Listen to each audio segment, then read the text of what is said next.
Johnny Silverhand, the legendary rocker boy, epitome of cool, and former lead singer of a samurai. Johnny Silverhand will be one of the main personalities in Cyberpunk 2077. As expected, the Cyberpunk 2077 gameplay demo and Cyberpunk 2077 E3 trailer contained a myriad of references to Johnny Silverhand and his former band, the Samurai. Samurai rocker boy Johnny Silverhand was an option for V's childhood hero during character creation, while Johnny Silverhand's musical magnum opus, Chippin In, was played in V's apartment and subsequently became one of the hottest Cyberpunk 2077 topics of 2018. But first, remember the man, the myth, Johnny Silverhand. Been a year since he went on his last ride.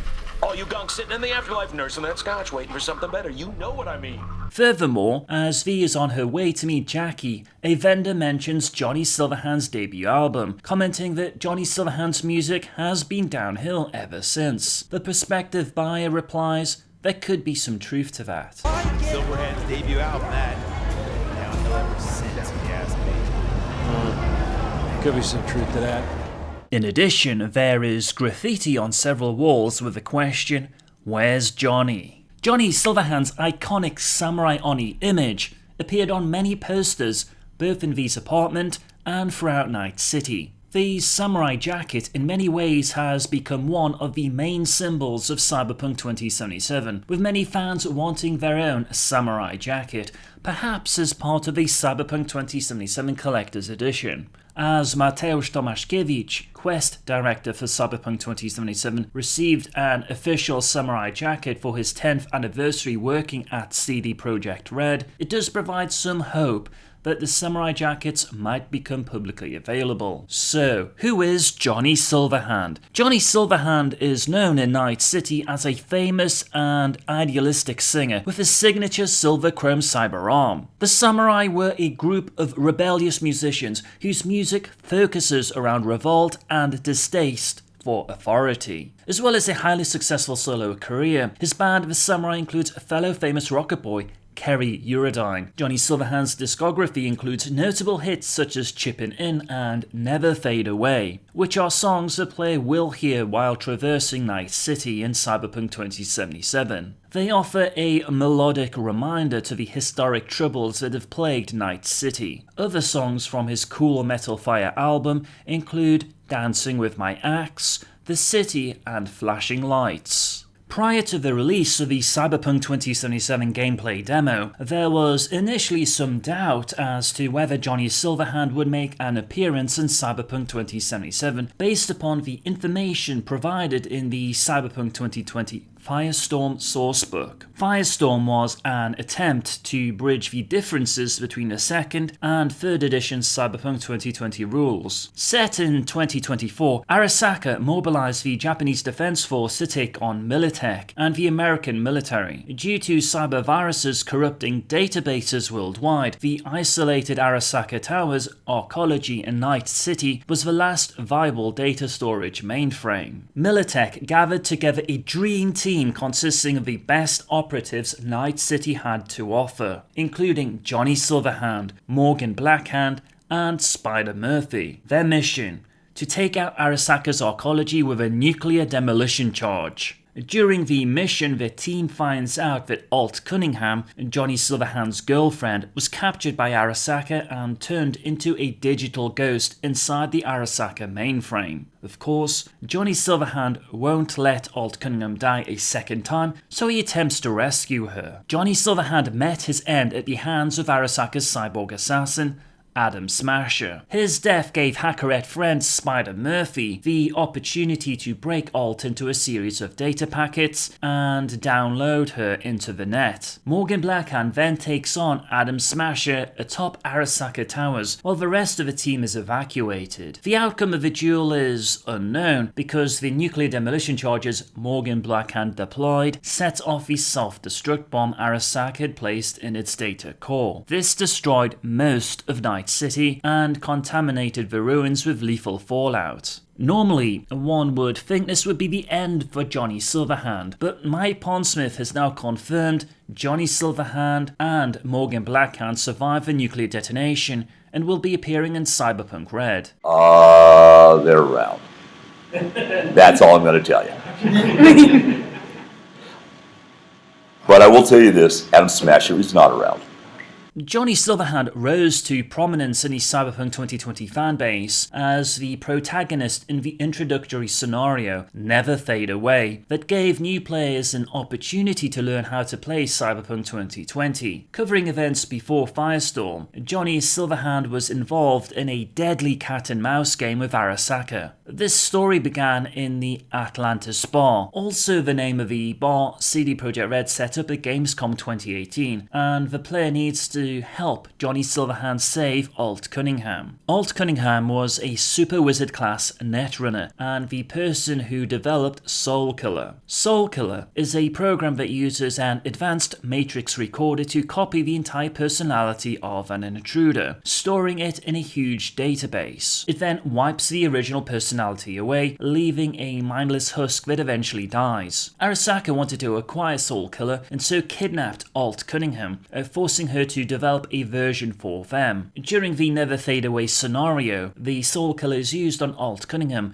but Alt's digital ghost survives in the net. Johnny Silverhand's weapon of choice was the Malorian Arms 3516, which has been described as the most powerful personal handgun on the market. Eran Malor developed this radical new design to the personal specifications of Johnny Silverhand. Johnny Silverhand explained he wanted something that would drop a cyber psycho fan at 100 paces, no matter how much cyberware they had. Price was no object, and Erin delivered. Johnny Silverhand also has a drink named after him, called the Silverhand. The Silverhand is a shot of vodka mixed with brandy and a few drops of Chew-2 for added flavour. Chew-2 is a synthetic alcohol which also serves as a combustible superfuel in Cyberpunk 2077. It is fermented from a high-sugar grain, Tricitium vulgaris megasuavis. Marcin Przybłowicz, Cyberpunk 2077's lead composer and music director, has not commented upon Johnny Silverhand's music for Cyberpunk 2077 so far. In contrast,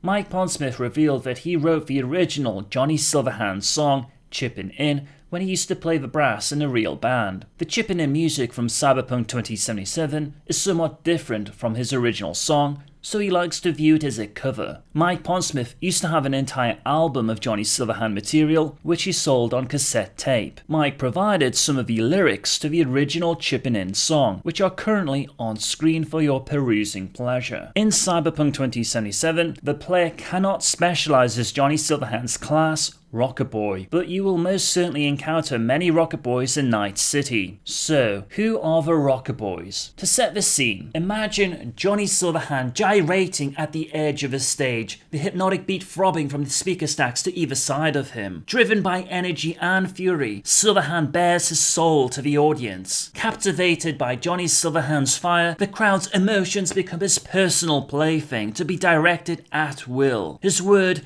delivered as lyrics thundering over the band, becomes gospel for those caught in his spell. While a solo relies on guns, a Rocket Boy's armamentorium consists of their cool and charisma. Rocket Boys such as Johnny Silverhand or Kerry Eurodyne challenge the authority of the social elite by inspiring and informing people. Music has historically been able to resonate with those wishing to express social and political dissent. On many occasions, music has galvanized rebellious youth to challenge the status quo. The most famous Rocket Boy band was the Samurai. The Samurai originally had 5 members, Johnny Silverhand and Kerry Eurodyne, who would later become well-known solo artists, as well as Nancy, Denny, and Henry. The Samurai started as a backstreet bar band, playing various clubs in Night City such as the Palladium, Destiny, and Nexus. One night at the Rainbow Cadenza, a wild-eyed person who looked like a dwarf addict, approached Johnny Silverhand and Kerry Eurodyne wanting to book their act. Naturally, the Samurai thought this guy was so high on dwarfs that he was talking nonsense, until he gave Johnny Silverhand his card. The man was none other than Jack Masters, the head of Universal Music. Within 3 weeks, the Samurai were signed to Universal, had a record in production, and were preparing to tour every major city in the world. It took the Samurai only 3 weeks to achieve their first #1 hit on the Euro radio charts, with their single Blistering Love, followed by their debut album 2 weeks later. Despite their outstanding success, the Samurai disbanded due to an incident with their keyboardist Nancy. Nancy unfortunately fell in love with a dope addict who physically abused her and wanted her to quit the Samurai. Nancy, who had been a booster gang member prior to joining the Samurai, decided enough was enough. Following another incident, she threw her fiancé out of their 83rd story penthouse. While Nancy wished to rejoin the Samurai, her 7 months in jail caused the Samurai to become apathetic, and the members concluded it was time to part ways. Nancy changed her name to Bess Isis and began to work in the media. Henry stopped playing bass after an accident with a human interface prototype. A spike in the voltage jumped circuits and literally rewired his brain. Denny decided to form a new band called The Mastermind. A provocative Cyberpunk 2020 article titled "Hitler Was a Rocker Boy" added more substance to the Johnny Silverhand narrative. In every generation there have been charismatic leaders that have manipulated crowds by articulating a compelling vision and arousing strong emotions in others, such as Martin Luther King Jr. or Gandhi. One does not necessarily need to use a musical instrument as a vehicle to carry a message. Johnny Silverhand's influence was exemplified during the scenario Never Fade Away, where Johnny needs to rescue his ex-girlfriend Alt Cunningham from Arasaka Tower. Unable to penetrate Arasaka's security by themselves, Johnny Silverhand creates a diversion by announcing a concert just outside Arasaka Tower. 6,000 ardent samurai fans turned up to the party. The Arasaka guards began to lose their nerve, and one of them accidentally fired into the crowd. Furious pandemonium ensued as the samurai fans retaliated en masse, listening to Johnny Silverhand's Chippin In music. While the Johnny Silverhand and samurai narrative appears to be quixotic, it would be fallacious to believe there were no negatives to Johnny Silverhand's lifestyle, as evidenced by the rapacious treatment of musical talent in Night City. Music stars are a lucrative business, and corporations always want a piece of the action. For instance, an attempt was made by EBS record executives to blackmail Johnny Silverhand. Hoping to force Johnny Silverhand into signing a solo contract with EBS, the MediaCorp threatened to reveal that the singer was in reality an AWOL US Marine who had deserted during the second Nicaraguan conflict. Johnny Silverhand outmaneuvered EBS by going public with his now famous Sins of Your Brother album, which revealed his secret and brought to light the plight of veterans of that covert war. Not only was the EBS threat blunted, but the album triggered a wave of sentiment that resulted in the National Amnesty Program for AWOL Central American conflict veterans. As Johnny Silverhand himself remarked, "If you face the truth, you can face anything." So, I faced the truth. As for Rocker Boy and Johnny Silverhand influences, Mike Pondsmith speaks highly of the 1984 movie Streets of Fire, directed by Walter Hill. Essentially a barrage of cool, it is a fantastical montage of fists, guns and rock and roll. I would recommend checking out Streets of Fire, as it may provide insights into Mike Pondsmith's inspiration for the Cyberpunk 2020 game. In the Cyberpunk 2020 narrative, an alternate version of Johnny Silverhand also exists. This version of Johnny Silverhand was possibly born as Robert John Linder sometime in the 1980s, the son of an Apple computer programmer and studio guitarist working the San Francisco club scene. Linder's family is rumored to have been killed during the collapse. Records appear to indicate Robert joined the US Army in 2004, training as a cybergrunt soldier in the Special Operations Branch. Now, it is assumed, thanks to Johnny Silverhand's participation in the amnesty of 2009, that Linder either went AWOL from Nicaragua or was assumed missing in action early on in the war. But it is equally possible that the man known as Johnny Silverhand only assumed the identity and dog tags of Robert John Linder. He could have been someone else all along. Taking on the appellation of Johnny Silverhand after the trademark chrome cyberarm he adopted in 2005, Linder embarked on a successful career as a rocker boy. With his band The Samurai, he penned legendary tracks such as Chippin In, Metal Soul, and Never Fade Away. In 2019, lightning struck Johnny Silverhand in the form of a botched Biotechnica-sponsored assassination. Biotechnica was responsible for producing Chew 2, amongst other things. What is commonly believed is that Johnny Silverhand emerged from hiding nearly a year later to release Clone Wars, a highly political concept album detailing the abuses and dangers of human genetic tampering. Where the Johnny Silverhand narrative diverges from the main timeline is that the assassination was partly successful. Johnny Silverhand's body was torn in half by an improvised explosive device that ripped his AV-7 apart. Johnny Silverhand lay near death in a cryogenic tank for nearly a month before his location was found by the ghost of Alt Cunningham. As mentioned previously, Arasaka had used the soul killer on Alt Cunningham, meaning Alt's ghost now wandered the net. In this timeline, Alt had cloned herself a new body, the Alt to Cunningham. Alt offered to upload Johnny's ghost to the net, then download him into a new cloned body. Johnny Silverhand agreed. 8 months later, Johnny Silverhand appeared at a press conference to release the delayed Clone Wars album. As Johnny Silverhand knew he had been put into a cloned body, in many respects this gave special poignancy to his work. However, this second version of Johnny Silverhand was a subtly changed man. Having stared death in the face and lived to tell the tale, he became more political. Johnny Silverhand's next 4 albums, Ring of Fire in 2021, Surrendered Gold in 2022, Media Gods in 2023, and Street Armageddon in 2024, covered the gamut of the political spectrum. In this timeline, rather than being killed when attempting to save Alt Cunningham from Arasaka, in 2026, Johnny Silverhand began working on a new album, Tomorrow's Child, which aimed to expose the government for its inhumane treatment of children affected by carbon death plague. In retaliation, the American government had Johnny Silverhand assassinated.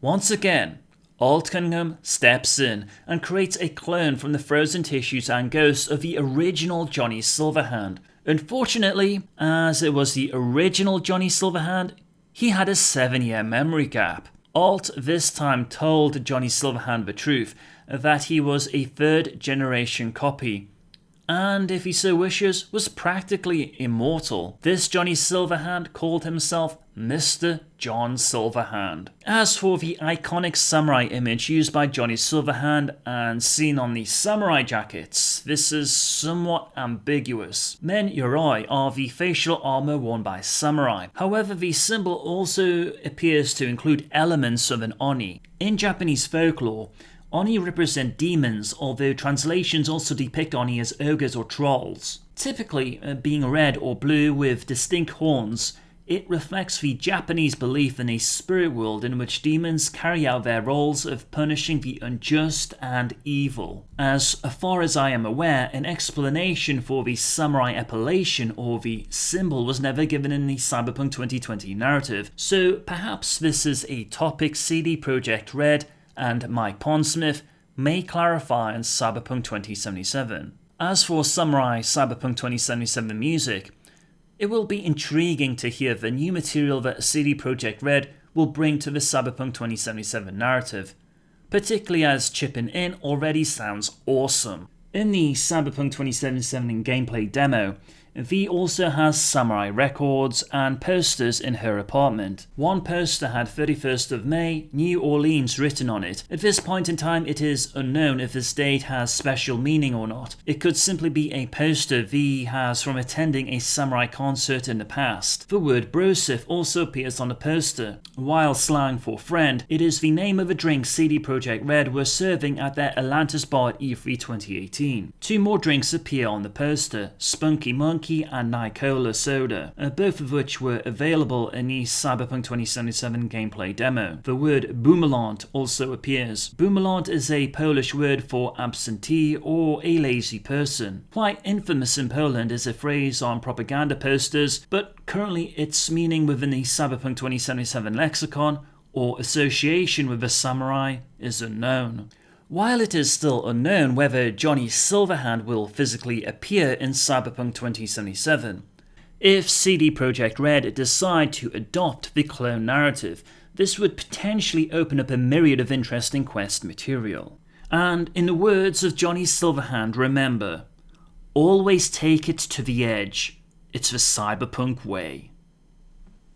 I am Kazuliski, and I hope you found this Johnny Silverhand and samurai discussion to be informative. If you are interested in additional Cyberpunk 2077 content, be sure to subscribe to the channel. If you have any thoughts, questions or feedback on this Johnny Silverhand video, I would be interested in seeing them in the comment section. Thank you for watching.